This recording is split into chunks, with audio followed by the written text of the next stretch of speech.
morning, good morning, good morning, good morning. Ayan, nagluluto naman tayo ng adobong manok na may konting baboy.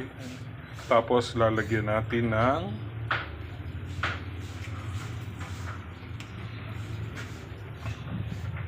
alam nyo na kung anong gulay ito. Sitaw. Ayan, pagka malambot na siya, medyo tuyo na yung sabaw, lalagyan na natin yung sitaw.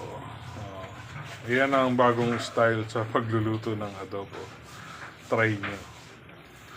Suka, bawang, toyo, patis, paminta, bechin.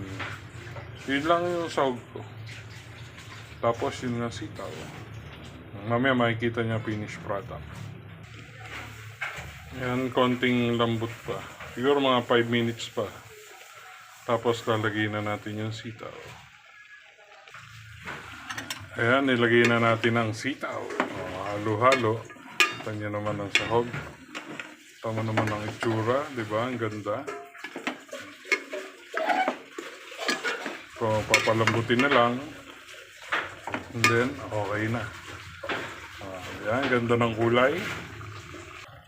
Ayan, luto na ang ating adobong manok baboy na may sitaw. Yummy!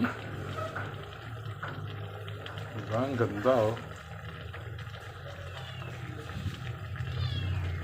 Ayan. It's already done. Yummy tanghalian. Pero ulam na to hanggang bukas.